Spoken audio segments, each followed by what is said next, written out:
the trust and the stability of the Nigerian financial system. The FSRCC and NBC hereby advises the general public to refrain from dealing with unlicensed financial operators who deceive individuals with unrealistically high investment returns. Make sure to verify the licensing status of such companies and schemes on this website. To report any suspicions of illicit financial activities, call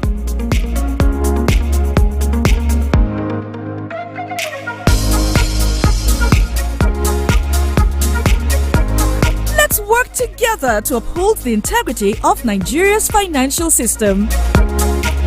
Announcer, FSRCC.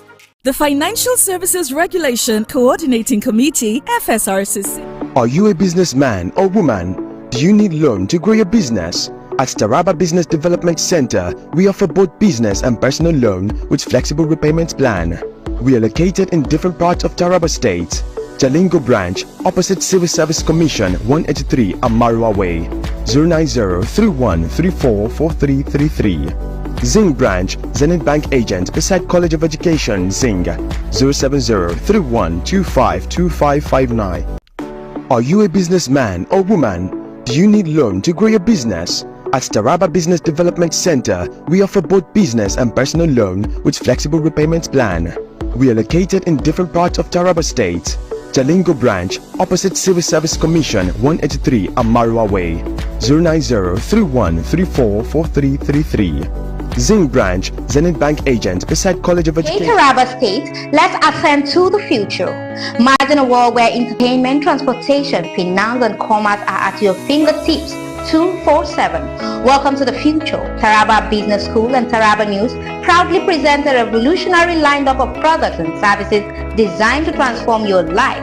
Sun TV, your premier 247 destination for local and international entertainment, news and educational content. Come to the broadcast of News Hour on Super Media Television.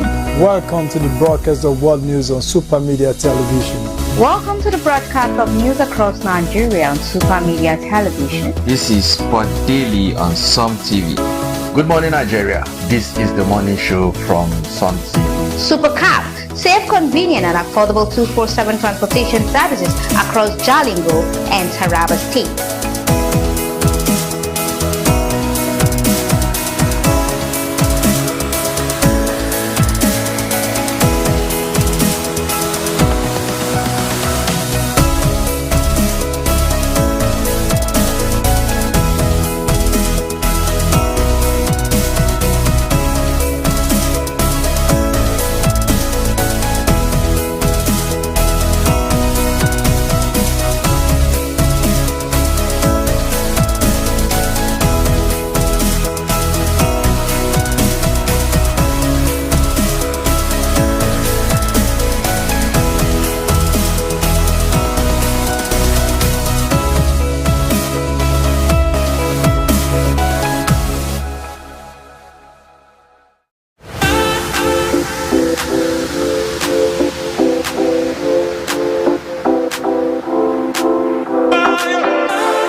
welcome to the morning show on Psalm TV. Today is a brand new day filled with endless possibilities. So good morning, sunshine. We're kicking off another exciting day on Psalm TV, packed with the latest news, trends, and inspirations to motivate and uplift you. Our morning crew is ready to shine, bringing you engaging conversation, expert advice, and fresh insights to tackle the day ahead. So wake up, our audience, and join the conversation. We are live on Psalm City, and we just get started. My name is Abraham Minor Joda. And on today's show, it's going to be a very, very special edition because we're going to have a very, very special guest on the show. And I'm excited to introduce our distinguished guest to the house in the person of Honorable Pharmacist Oliver Wubom. You're welcome, sir. My big pleasure having me. It's our pleasure having you. Here. It's our pleasure having you on Psalm TV. I know a lot of us know who Honorable Pharmacist Oliver Wubom is, but for emphasis, let me just go through his very, very impressive resume, which he was former chairman of Saudana local government area, one-time commissioner of health in Taraba State, now one-time senior project officer at USAID, covering HIV comprehensive services in Adamawa, Benue, and Taraba State.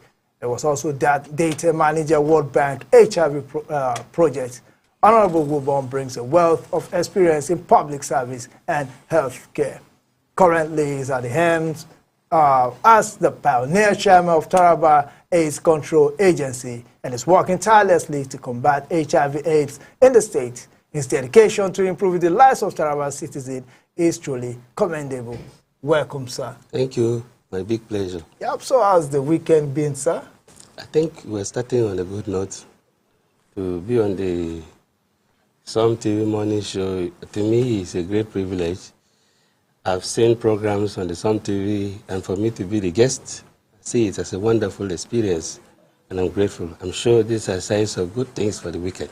Yeah, definitely. I'm also excited to have a discussion with you because of the issues surrounding HIV, financing, and the rest of it. But let me say, you're looking very good this morning. Again, I'm grateful for the compliment. Okay, thank you very much, sir.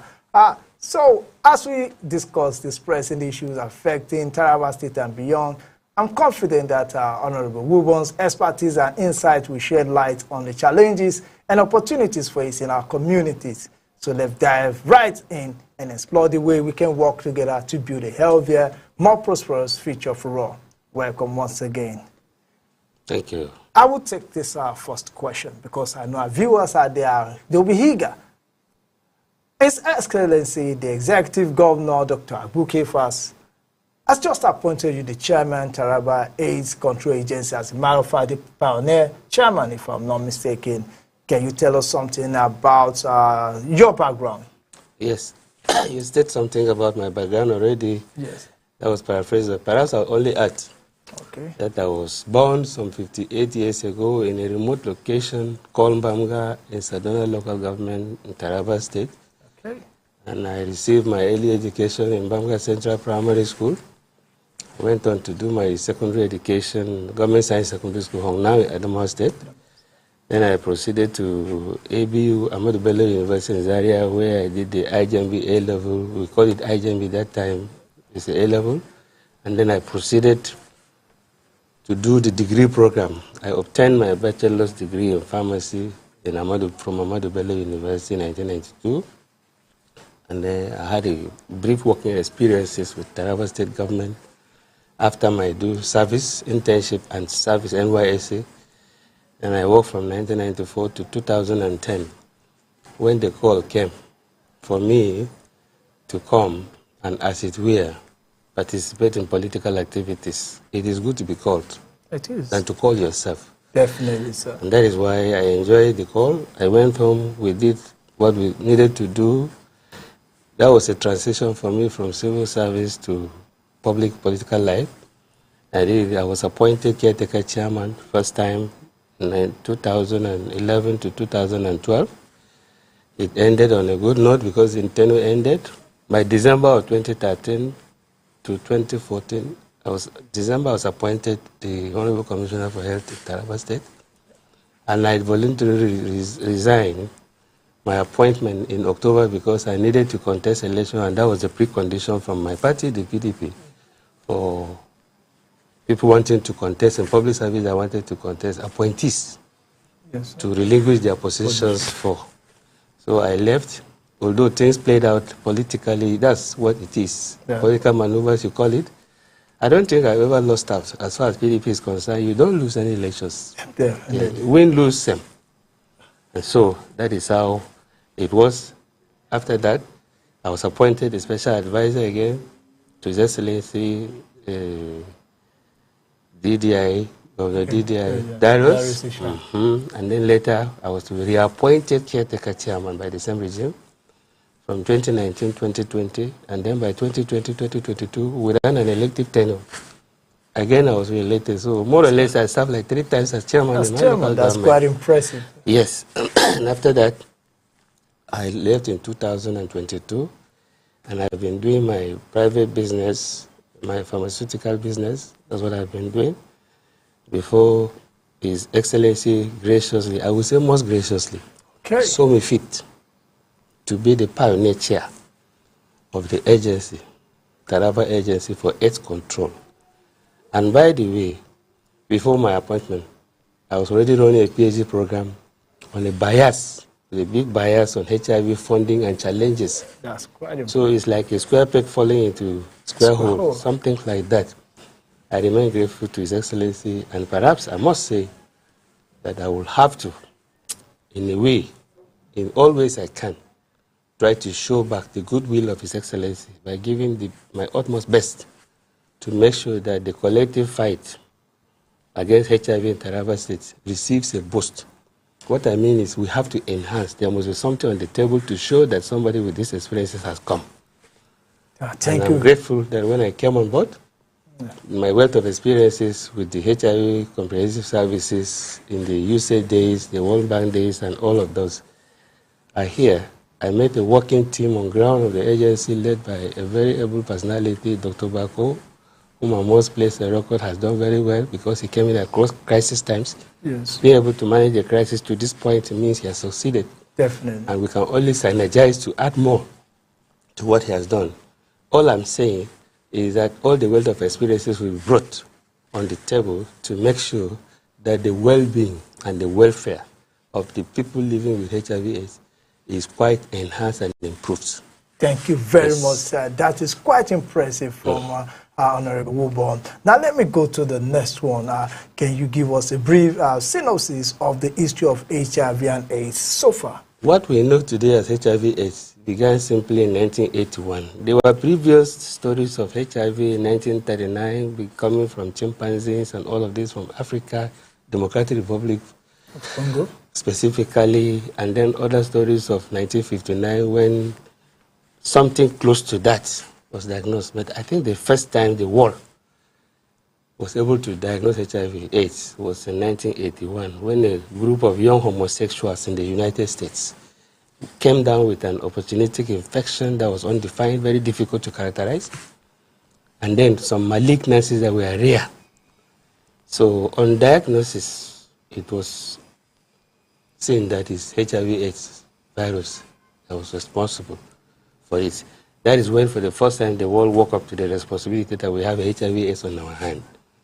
And from that time, it has spread like wildfire. You see, it spread from the United States, and when you talk about HIV/AIDS, there is nowhere you don't have. Perhaps in all the percentages, but everywhere it's affected. Yes. Okay. That is, so what is the global picture of the HIV epidemic? Can you just draw a global picture for the epidemic for us? Yes. I'm not an authority that can be quoted for statistics. Okay, we have an authority that is the WHO, which is the World Health Organization. And by account of the WHO, by 2024, last year, the world, since inception of the HIV disease, they have had 39.9 million people living with the HIV/AIDS. And surprisingly, 38.4% of this percentage are youth, productive age 15 and above. So imagine that this is the economically viable group that we should actually be looking out for, up to, for whatever it is that is economic and development. They are affected. And we have 0 to 14 years, 1.4 million of children 0 to 14 years constitute 1.4 million. If you know the implication of what I'm saying, number one, there is no pretension about the fact that we are still experiencing AIDS-related deaths. Yeah. Means that AIDS is there. Number two, we are continuing to have new infections. New infections are ongoing as we talk. And number three, if you look at the age brackets concerned, like I said, on socioeconomic aspect, you will see that we have cause for concern because the productive position ages are involved. They are the ones living with the virus, leaving us with little or no hope for the future. And also within the age bracket, we have women of childbearing ages. And so, if we are going to continue, our dream one day is actually to have a wall of HIV-free generation. If we are dreaming like that utopia we are talking about, we can only acquire, we can only achieve it if we break the transmission from the infected mother to the unborn baby. And that is what we have working so hard on. That if we are thinking of a future without HIV, let us also think of the way or strategy out is for us to see how we can break the chain of transmission. That is where what we call the preventing mother-to-child transmission, PMTCT, you heard about it several years. That is what it is. If we are to have a HIV-free generation in future, perhaps the strategy to enforce our energies and channel our resources most is how to break the transmission by supporting services, preventing mother-to-child transmission of HIV services. These are the concerns. Yeah, you've really painted a very, very clear picture of what the HIV epidemic is all about. But now, for our viewers, I think we need to, for some time now, people have taken off their gaze from HIV, unlike in the early 2000s, late 90s, where the HIV/AIDS was a very popular virus. Now, other viruses like the Ebola, coronavirus. So some of our young people, I'm sure they don't even know what HIV is and how it is acquired. So please, maybe you can, as an expert, tell us again, how is HIV acquired? There are various ways by which HIV/AIDS can be acquired. The primary, but not exclusively, the only way is sexual, bisexual, between man and woman. Constitutes about 60% or so of transmission. Again, don't forget that we have this blood transfusion. There will be a transfusion inadvertently transfused with the blood of an infected person, and unknowingly you become HIV positive. There are these aspects of sharps. Sharps means whether it's needles that was used and somebody else uses after, you think you can boil, you can do this. There are practices, sharp practices that would promote the acquisition of HIV/AIDS. And you know, like I told you from the start, that we have these homosexuals. Yes. They do many things in common. Drug addicts, they use the same syringes, do this. They think it's a group thing or something, pair thing. All these are ways. But I think the misconception I need to break here is that mosquito can be responsible for transmitting HIV and AIDS. I don't have the scientific basis to say that. So it remains to me an assertion that has no proof. Yes. Otherwise, so many ways. So it will not be fair for me at this point, or for viewers to accept that HIV services, HIV is only acquired by people that are promiscuous in lifestyle and all of this. The sharps will include these things we do every day. We shave. We go to the barbering salon, we shave. When we shave, there is a risk, a percentage of risk involved, and so many other ways. So, like I said, there are more ways than one. And let us come to the understanding that there are more ways. Don't forget also that at the advent of HIV/AIDS, it was tantamount to a death sentence. Definitely. To be diagnosed with HIV. But all of that has changed. because funding was unprecedented resource mobilization took place. Public health, science, and technology went to work to meet with the challenge that came at the time. And I think science triumphed by the discovery of the antiretrovirus. Yes. The antiretrovirus, as we know, just suppress the virus. What we achieve with them is a virus suppression. CD4 counts will fall. It doesn't mean that you don't have HIV yet. You still have the virus, but it's already inattenuated or inactivated in a way that it cannot transmit. But nowadays, with that ARV, we call it ARV revolution. The ARV revolution means that we have been able to succeed from moving HIV/AIDS from a death sentence to a chronic, manageable condition. Sure. So in a nutshell, I can simply say we have moved from the darkest of days to a new dawn as far as HIV is concerned. And that is why you said that people think there is no HIV again. Yes. Maybe it's a paradox that people get antiretrovirals, seem to be living normal, and then people think that we have found a cure. There is nothing. We haven't found a cure yet. It is in Uhuru. We are still there. Yes. Okay. So, like we all heard, it is in the Uhuru yet. The cure is not out, but we've moved from the dark ages to a new era in controlling HIV/AIDS. So now brings me to the next question. What actually kills most people living with HIV? Specifically, what are the things that I think kills it's them? a good question that you ask. When people die from HIV/AIDS, we call it AIDS-related deaths, ARD. The AIDS-related death means that something is responsible for the immediate cause of death. And most especially is co-infection. HIV comes when the immune system is broken down, tuberculosis sets in, we have pneumocystic, pneumonia, and all of this. These are the two common causes of, immediate causes of the death. So you see people die, we just say it's AIDS-related deaths. Yes. But these are the two common causes specifically.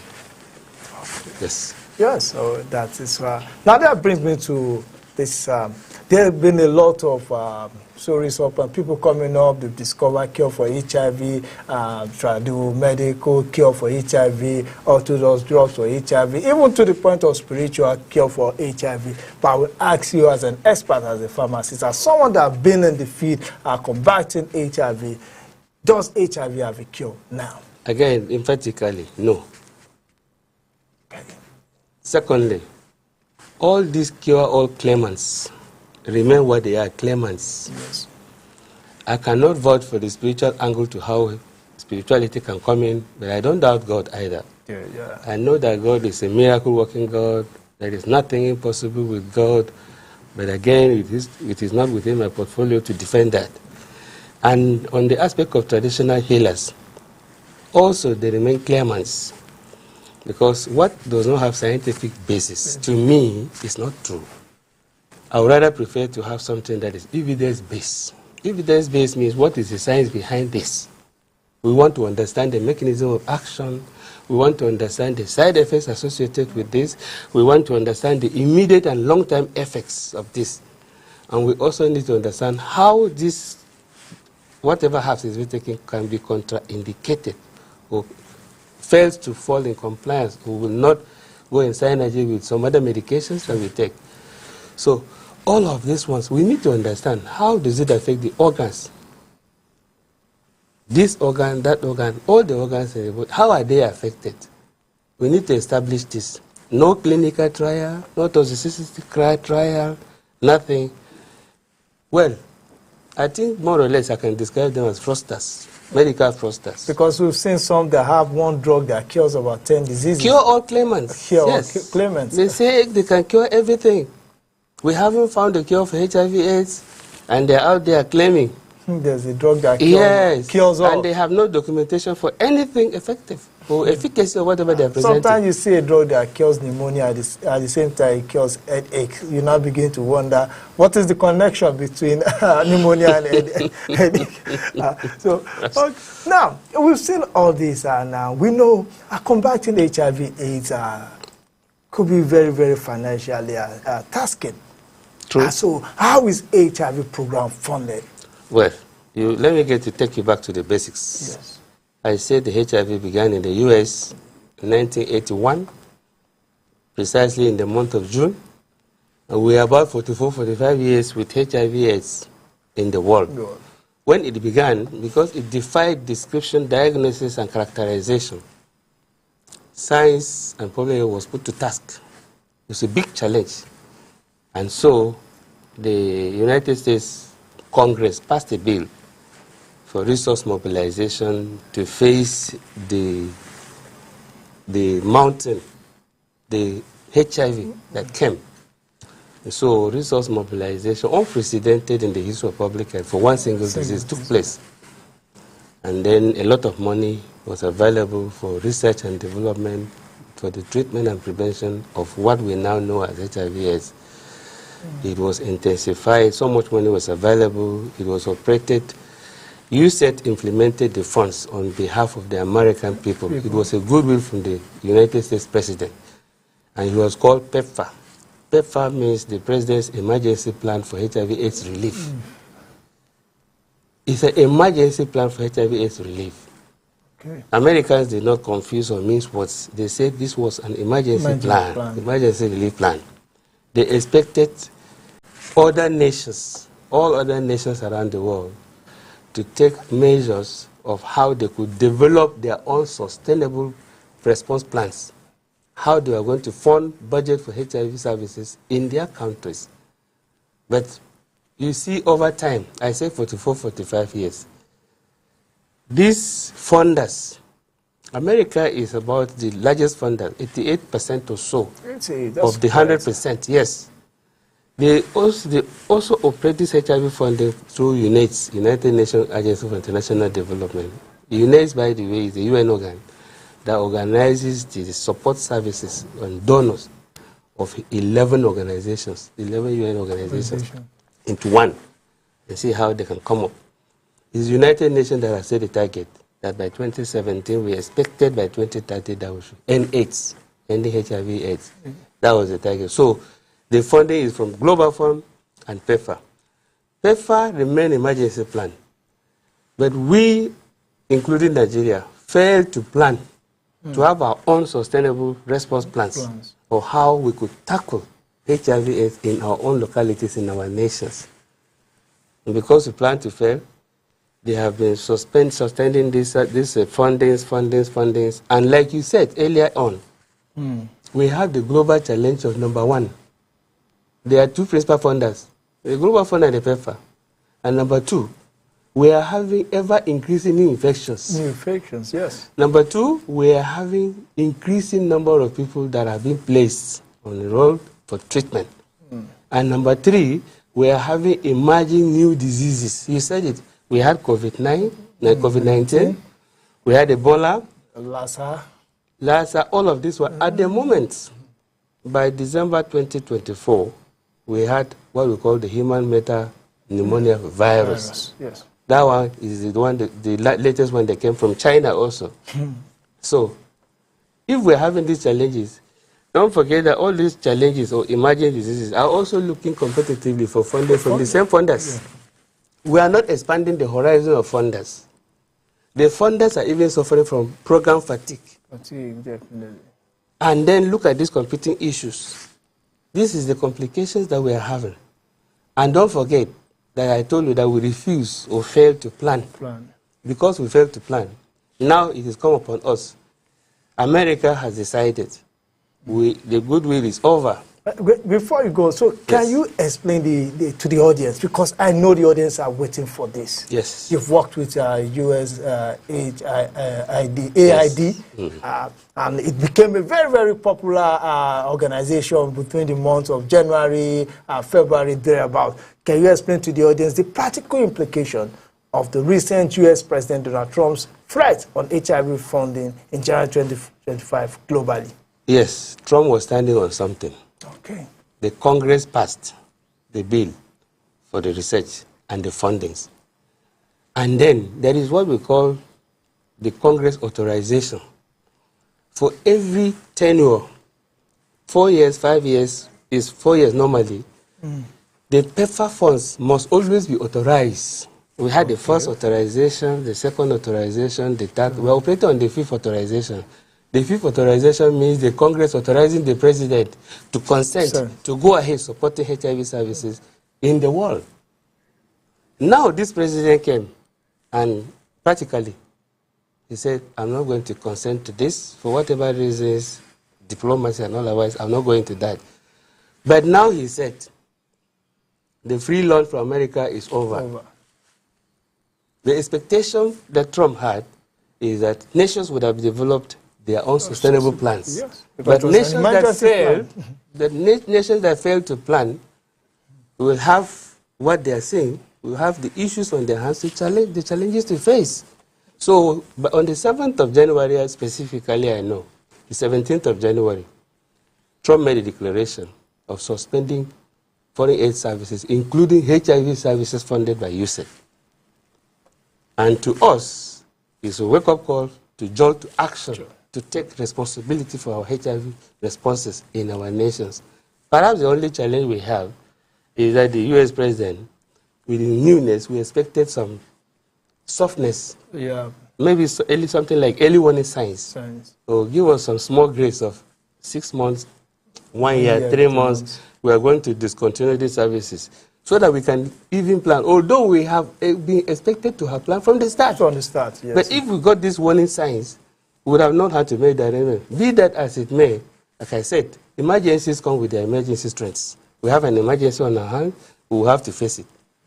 You know the federal government has made some allocation during their FAQ meeting in response, direct response to the Trump threat.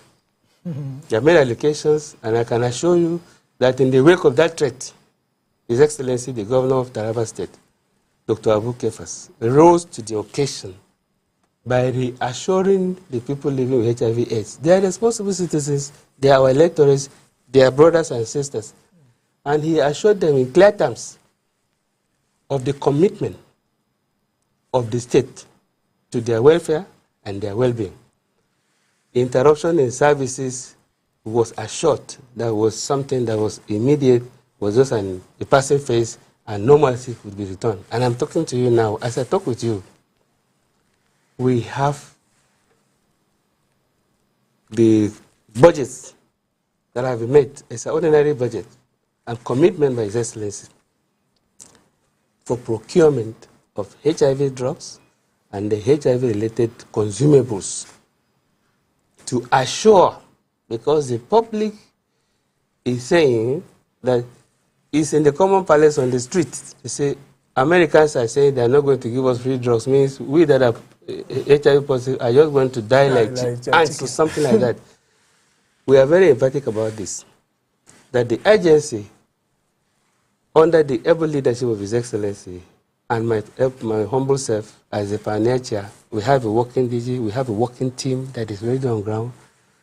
We are making advocacy and sensitization visits to every local government to give their reassurances, number one. And number two, allocations have been made, like I said, to meet the challenges as they have come. So our word to the audience on this is that, yes, the Trump threat has come. Perhaps it is a blessing in disguise for us to sit up and wake up and jog to action. I'm aware that the Kenyan president went on the air to say, to hell with the American support. Whenever they come again, we will not need it. It's something that you beat your chest and say, well, I don't have to feed on you. I can on my own. I think this is a wake-up call that is good for us. But like I said, be rest assured, our people living with the HIV, that we are on top of issues as far as the Trump threat is concerned. We're standing up to it. Okay, now, well, I was about to ask this question, but I think he envisaged the question and he has answered it to a very large extent. But for emphasis, because we all know, we are all worried as Tarabans. We are all worried. And for emphasis, maybe for someone that stepped out, that wasn't here when I made those statements, I would like you again to emphasize to Tarabans, are we sure that the flow of drugs and the flow of treatment and funding and every other thing But HIV/AIDS in Taraba State will continue with business as usual. People will go to the hospital to get their drugs and the rest of it. And is there any change in the, because I heard that they were giving, is it monthly or? Monthly. Monthly. With this, has anything changed so far? Thank you. I want to assure the public, yes, sir, that we are going to have uninterrupted service delivery as far as the provision of the ARVs and the other medical clinical services to our patients is concerned. It is a fundamental responsibility of the government, and the governor is not taking that for granted. We are the foot soldiers, and we are making sure that what he has said is implemented to the latter. But don't also forget what Bob Marley said. The Trump trade came, and we are seeing it as sweet as it were. Bob Marley said, when one door is closed, don't you know the other is opened. Thank you very much. This is an opportunity for us to look elsewhere, apart from the U.S., on whom we are too dependent, gotten over-dependent. As a nation, our HIV response has been more than 95% donor-dependent. And so now is the time for us to look elsewhere. Alternative sources, resource mobilization, alternative partnerships, collaborations is what we are looking at. It's a wake-up call to us, and I think it's good too. And I think I would say thank you to the Executive Governor of Taraba State, Dr. Abuke Fast, for being proactive and to ensure that the finance and the operation of for HIV/AIDS in Taraba will not miss a step out. It's going to flow on as it is, and you've heard from the pioneer chairman of the Taraba State HIV/AIDS agency. Now, there's this issue that also is one of the reasons why there are challenges with HIV. That has to do with the challenge of stigma and discrimination. So, what can you say about the issue of stigma? Because I think this is one of the hardest parts of combating HIV/AIDS. People don't want to come out. People are stigmatized. People think it's a shameful disease. So what do we do about stigma and discrimination? Let me give a small address on the subject of stigma and discrimination as regards HIV/AIDS. Stigma can even kill more than the virus. It is for us to see our brothers infected as our brothers. They are still our brothers, they are still our sisters. Perhaps what we need to understand is to put ourselves, or empathize them. Put yourself in their shoe. If you were the infected, there are two parameters. Either you are infected with HIV/AIDS or you are affected. You are affected means you are taking care of HIV patients. So, two lines of operation. There is no need to discriminate or to stigmatize, whether it's in the office, whether it's in the family. Absolutely, there's no need. It is for us, the relations. Everybody, let's see our brothers, let's be our brothers' keepers. Sisters' keepers, let's be our brothers' keepers. Let us see them as they are. We are just more. It happened, like I said. Anybody can get infected somehow. So, you empathize. If I was the one that is infected, not affected, how would I want to be treated? You will do unto others the way you will have them do unto you. Maybe this is my big call to the audience, the public. See your infected HIV patient in the eye of your brother or your sister. Empathize the patient, and you will see that just like malaria, when you are infected by malaria, you say, hey, I have fever. Yes. Do you feel any stigma? No. There's no need. There's nothing. You declare with firmness and without any feeling of discrimination. Let us see this HIV/AIDS the same way we see other diseases. There are bigger killer diseases, bigger than HIV/AIDS. Malaria, so I heard. And so, if we commonize malaria, why don't we commonize HIV/AIDS and then stop seeing it in the eye that we see, like this person? You cannot contact HIV, for example, by staying close to me, eating with me, relating with me, sleeping on the same bed with me, except we have the issues of exchange of fluids and blood. Otherwise, no. So the place of stigma and discrimination is absolutely out of place. It shouldn't be. Let us be our brother's keeper.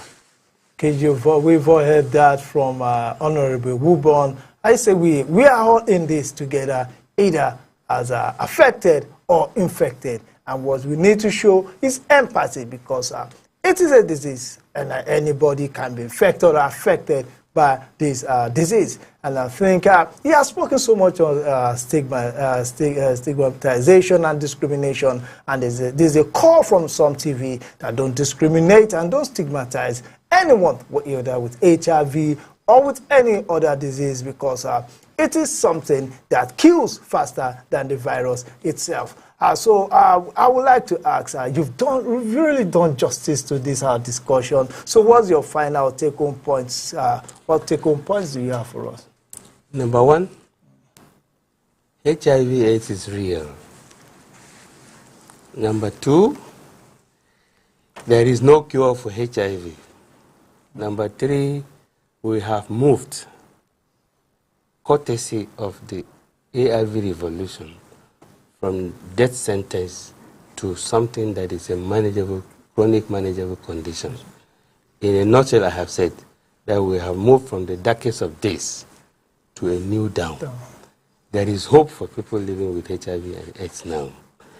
Let us not see that as an opportunity to be careless and get complacent. Number four, the issues, the challenges of the Trump trade has come.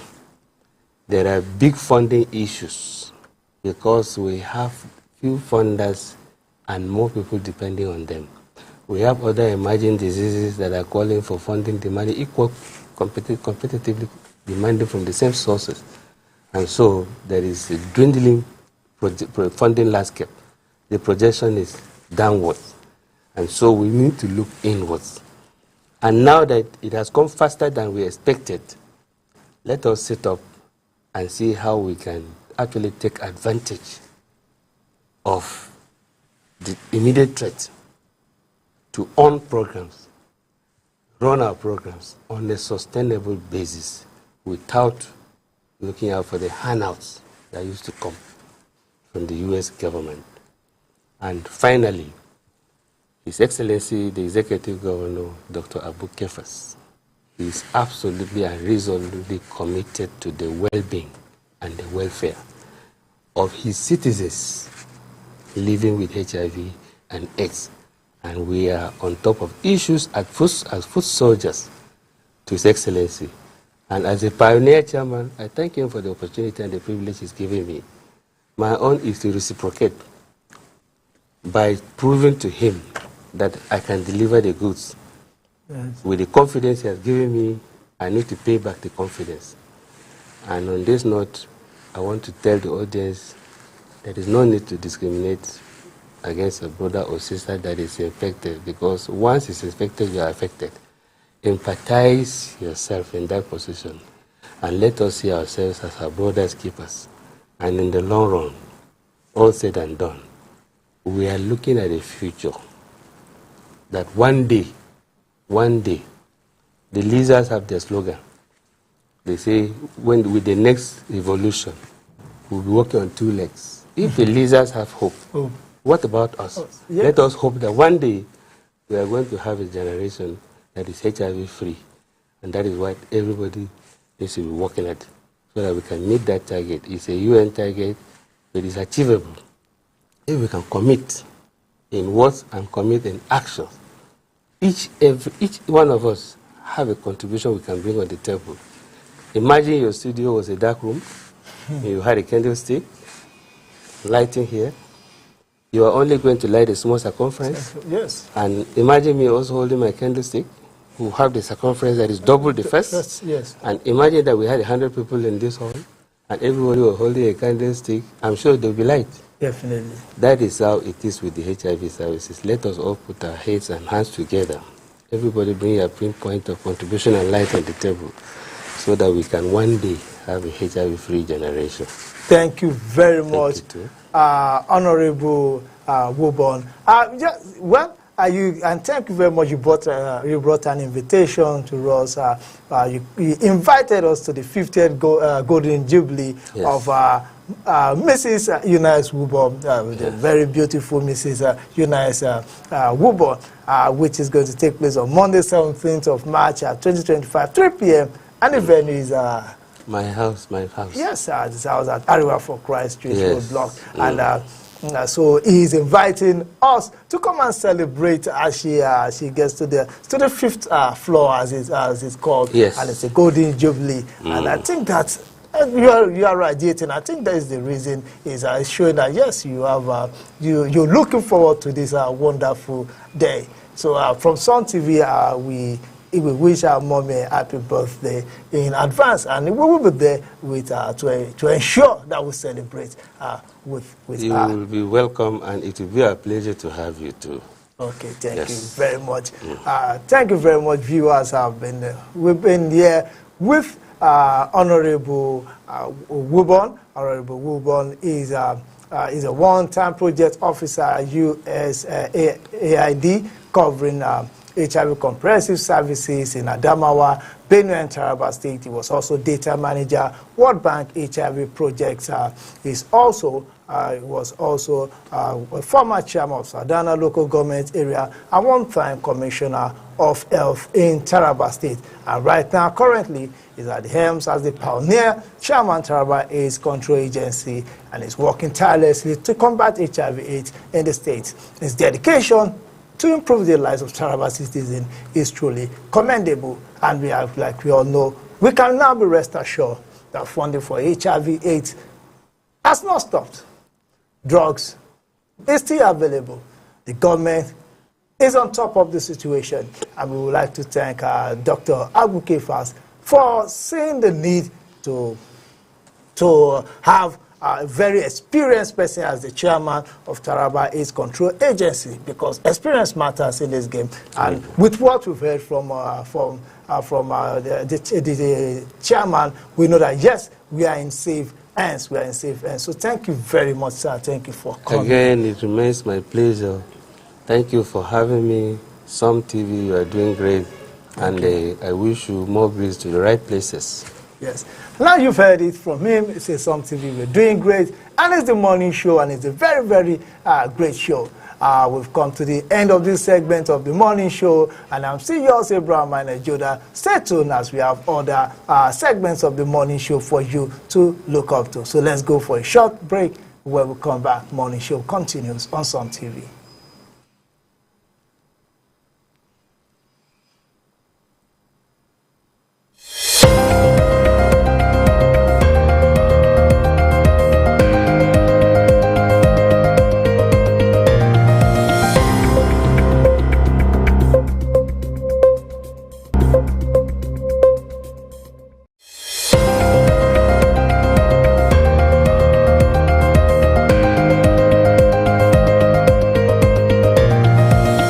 Are you a businessman or woman? Do you need loan to grow your business? At Taraba Business Development Center, we offer both business and personal loan with flexible repayment plan. We are located in different parts of Taraba State. Jalingo branch, opposite Civil Service Commission, 183 Amarwa Way, 090-3134-4333. Zing branch, Zenith Bank agent beside College of Education, Zing, 070-3125-2559. Hey Taraba State, let's ascend to the future. Imagine a world where entertainment, transportation, finance and commerce are at your fingertips 247. Welcome to the future. Taraba Business School and Taraba News proudly present a revolutionary lineup of products and services designed to transform your life.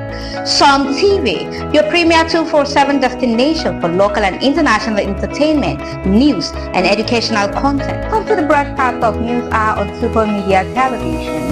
Welcome to the broadcast of World News on Super Media Television. Welcome to the broadcast of news across Nigeria on Super Media Television. This is Sport Daily on Sun TV. Good morning, Nigeria. This is the morning show from Sun TV. Supercab, safe, convenient, and affordable 247 transportation services across Jalingo and Taraba State.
Unlock seamless 24/7 financial transaction, easy loans, and rewarding savings with our innovative mobile banking solution. Taraba Online Markets. Buy and sell local and exotic products. Connect with suppliers and grow your businesses 24/7 with our vibrant e-commerce platform. TBS e-learning. Access a wall of knowledge with our comprehensive online courses and myriad of professional programs. Supersoft. Unlock exclusive subscription-based services, discounts, and reward. Don't miss this groundbreaking products and services. Join us as we all celebrate in the future and experience the future today. Taraba Business School and Taraba News, empowering your future 24/7. Ascend to the future. Hey Taraba State, let's ascend to the future. Imagine a world where entertainment, transportation, finance, and commerce are at your fingertips 24/7. Welcome to the future. Taraba Business School and Taraba News proudly present a revolutionary life. Collaboration with the National Broadcasting Commission, NBC, wishes to draw the attention of the public to the worrisome increase in the activities of illegal financial operators, IFOs, which threaten public trust and the stability of the Nigerian financial system. The FSRCC and NBC hereby advises the general public to refrain from dealing with unlicensed financial operators who deceive individuals with unrealistically high investment returns. Make sure to verify the licensing status of such companies and schemes on this website. To report any suspicions of illicit financial activities, call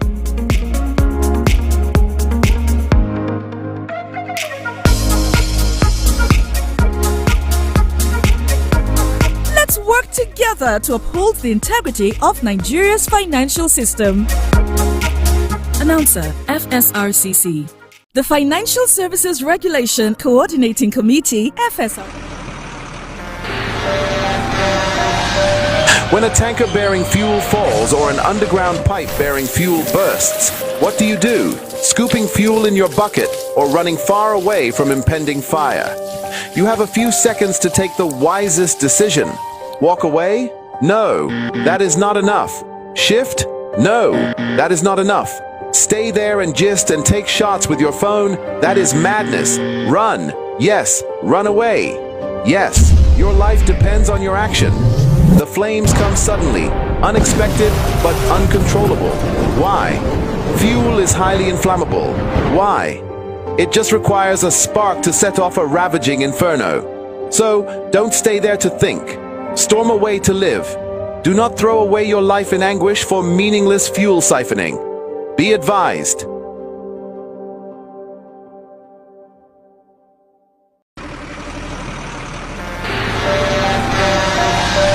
When a tanker bearing fuel falls or an underground pipe bearing fuel bursts, what do you do? Scooping fuel